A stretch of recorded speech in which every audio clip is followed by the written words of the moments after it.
할렐루야, 우리 하나님을 찬송합니다. 우리 주님을 사랑하는 사람들과 함께 비록 소수지만은 날마다 성경을 3장 정도를 묵상해 읽고 1년에 성경을 일독을 하도록 도와주는 꿀송이 보약 큐티를 시작하겠습니다. 오늘 2022년 11월 4일 금요일입니다. 사도행전 오늘 읽어야 될 본문은 사도행전 13장에서 15장의 말씀입니다.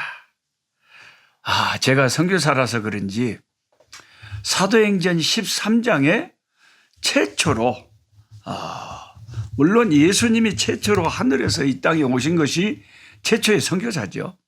하늘나라를 버려두시고 이 땅 위에 인간의 몸을 입고 오신 예수님이 최초의 선교사입니다. 복음 전하러 하늘나라 전하러 오셨으니까 예수님이 선교사 1호죠. 그렇지만은 이제 지상에 교회가 세워지고 그 교회의 파송을 받고 첫 번째로 선교사가 파송되는 그 놀라운 기록이 이 사도행전 13장에 기록이 되어 있습니다. 사도행전 13장에는 세계 최초로 선교사를 이방인들에게 파송한 안디옥 교회 이야기가 기록되어 있습니다. 사도행전 13장 1절을 제가 읽어드립니다. 안디옥 교회에 선지자들과 교사들이 있으니 고 바나바와 니게르라 하는 시몬과 구레네 사람 루기오와 분봉왕 헤롯의 젖동생 마나엔과 및 사울이라.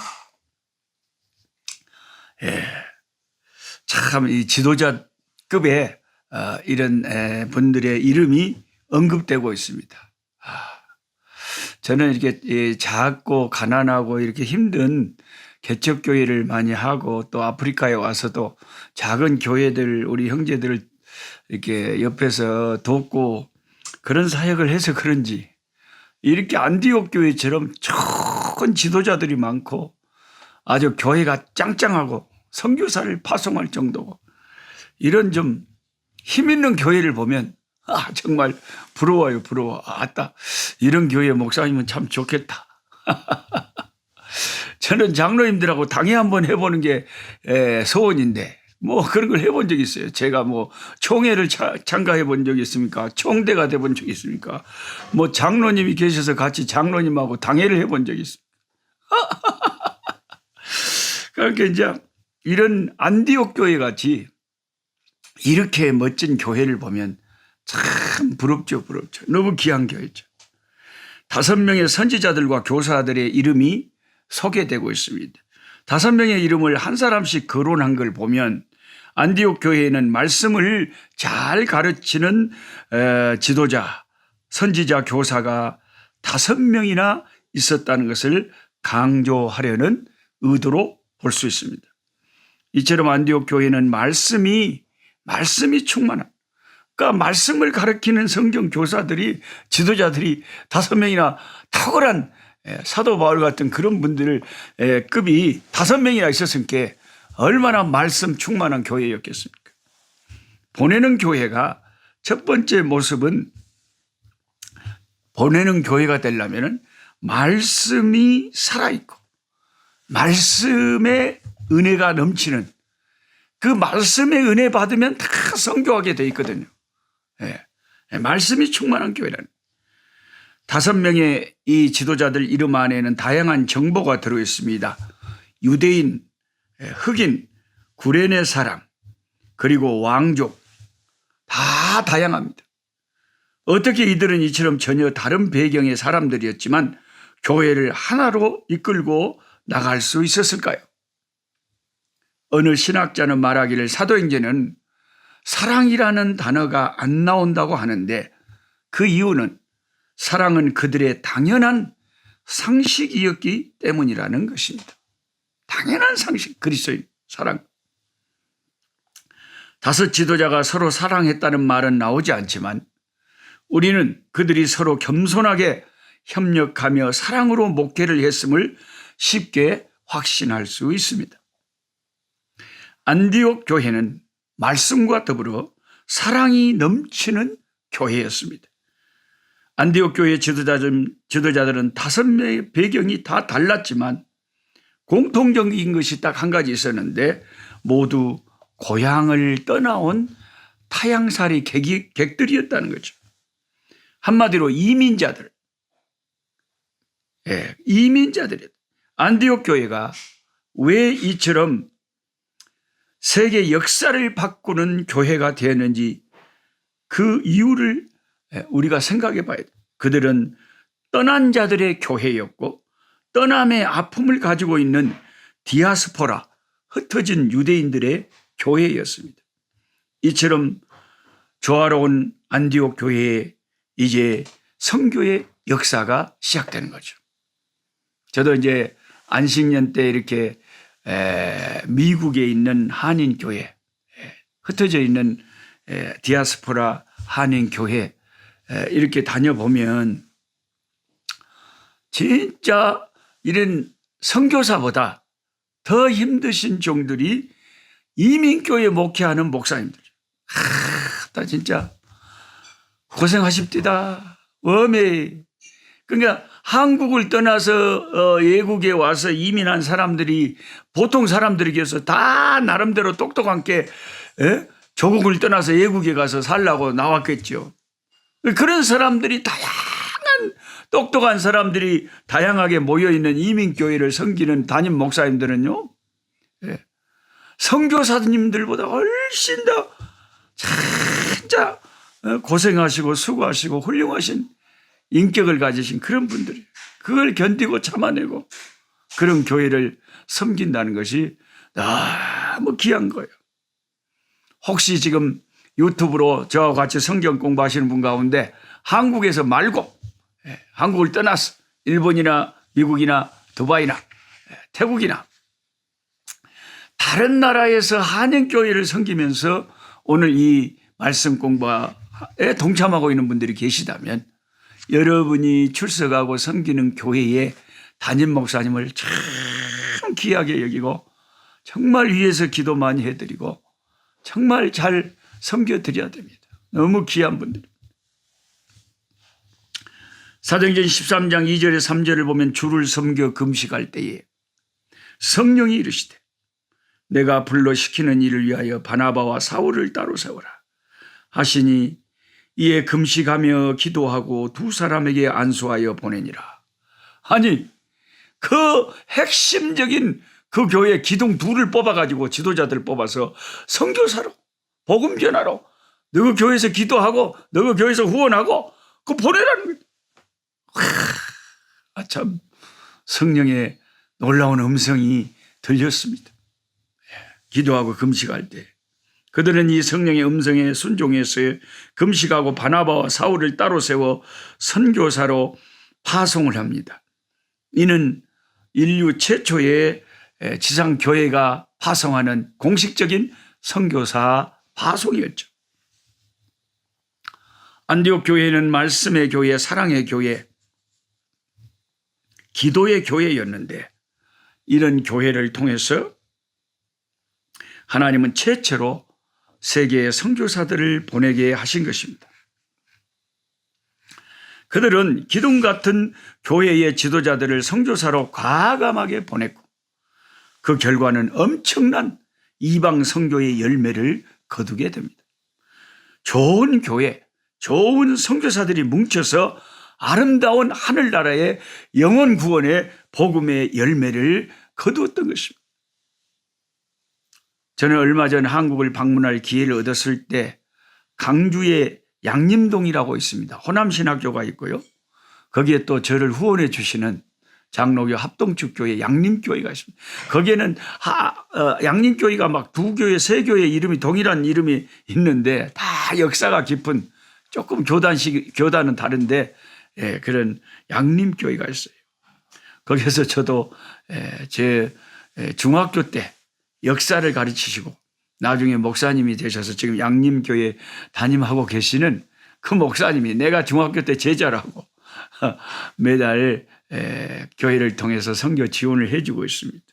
그래서 그 선교 보고차 양림교회를 가서 그 양림동 호남신학교 동산에 묻혀 있는 서서평 선교사의 무덤을 제가 보고 울컥한 적이 있습니다. 제가 어지간하면 좀 눈물이 안 나는데, 왔다. 그 머나먼 타국에서 한국에 와서 가난하던 우리 한국 시절에,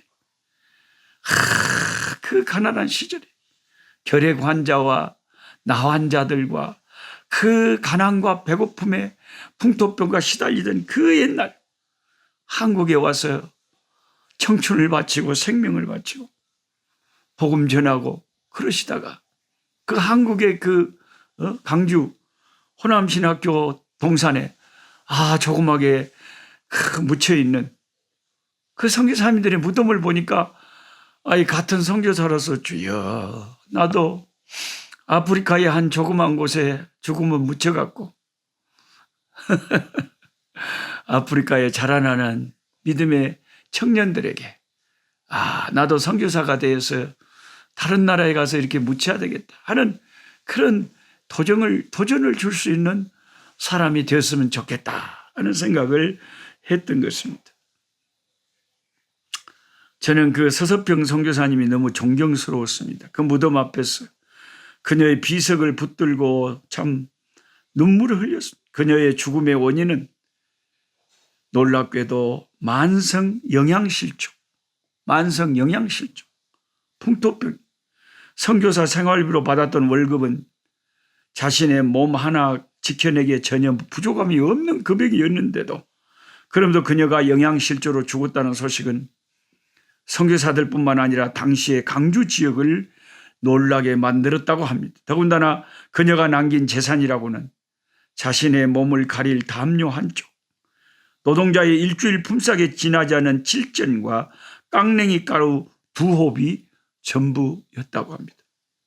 저는 여러분이 화면으로 보시듯이 이렇게 참 이게 책들도 많고, 종려나무 순도 키우고, 한국에서 우리 최정기 그 사랑 교회 원장님 목사님이 금반지도 이렇게 사갖고 저한테 손에도 끼워주고, 아주 그냥 저는 제 얼굴이 그냥 반지를 하잖아요.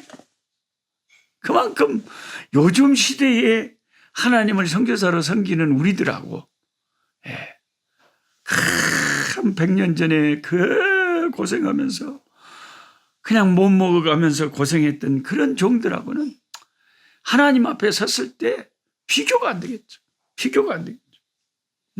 영양실조로 죽었다.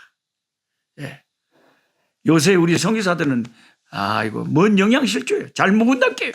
잘 먹어요.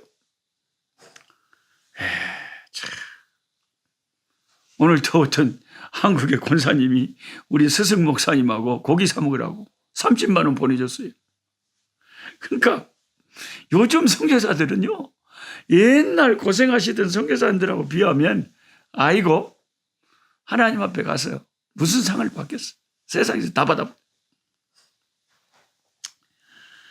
그런 고생을 하다가 나환자들 아들, 딸 13명을 입양해서 키워내고 가난한 아이들을 받아들여 한국 최초의 여성신학교인 이일성경학교, 현재 한일 장신대의 전신을 시작을 하시고, 그의 제자들은 그 서서평 선교사를 어머니라고 불렀다고 합니다.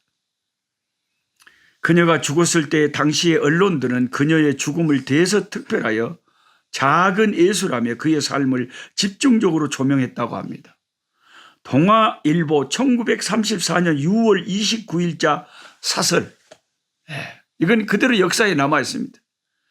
1934년 6월 29일 동아일보 사설입니다.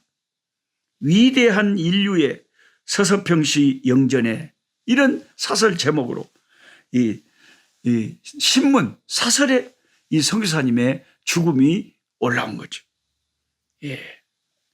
보리밥 된장국에 고무신을 끌고 다녔던 서서평을 소개하면서 큰 존경과 애통을 표하는 글을 신문사에서 실었습니다. 미국에서 처녀의 신분으로 조선 땅에 도착한 그녀는 한국말을 열심히 배웠다고 합니다. 그래서 발음도 좋고 말도 유창했다고 합니다. 그리고 그녀는 한자도 배워 한자와 한글이 섞인 구약 성경을 읽었습니다. 그녀는 뼛속같이 조선인이 되고자 애썼다고 합니다. 그를 기억하는 사람들은 그가 옥양목 저고리에 검은 통치마, 남자용 검은 고무신을 신었다고 합니다. 된장국은 그 독특한 냄새 때문에 서양 사람들이 가장 힘들어했지만 그녀는 된장국을 먹으면서 조선에 동화되기를 자처했습니다. 그녀는 늘 고아들을 등에 업고 다녔습니다.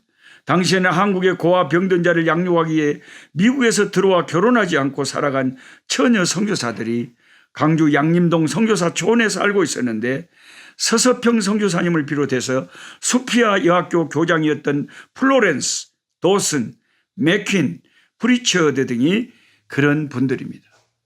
평생 혼자 살면서 우리나라에 복음 전해준 위대한 하나님의 사람들. 한국 교회는 이제 그 사랑의 빛을 전 세계 수많은 선교사를 파송해서 전 세계에 복음을 전함으로 세계의 선교의 빛을 갚아야 되는 줄 믿습니다. 하나님 아버지 감사합니다. 오늘 또 사도행전을 펼칠 때에 사도행전 13장에 인류 최초로 교회에서의 선교사로 성령의 아버지 지시를 받고 아버지 바울과 아버지 바나바가 최초의 선교사로 파송되는 놀라운 아버지 하나님의 역사를 보게 됩니다. 아버지 하나님 그 이후로 수많은 선교사들이 교회의 파송을 받아 나아가서 아버지 교회를 짓고 잃어버린 영혼들을 건져내며 주 예수 이름이 우리의 유일한 구원의 기름을 증거케 하시니 감사합니다. 지금도 한국 교회들을 통해서 온 세계 수만 명의 한국 선교사들을 파송하시고 일하시는 하나님, 이 선교의 하나님, 우리 아버지 선교사님 붙잡아 주시고 위로해 주시고 힘 주시고 사명 잘 감당하고 선교의 많은 열매를 맺을 수 있도록 도와주시고 선교사들을 위하여 기도하고 후원하고 돕는 그분들도 동일한 상급을 하나님 앞에 받게 도와주시옵소서. 예수님의 이름으로 기도드리옵나이다. 아멘. 약한 자 힘주시고 강한 자 바르게 추한 자 정퇴함이 주님의 뜻이라. 해 아래 압박 있는 곳 주 거기 계셔서 그 팔로 막아 주시오.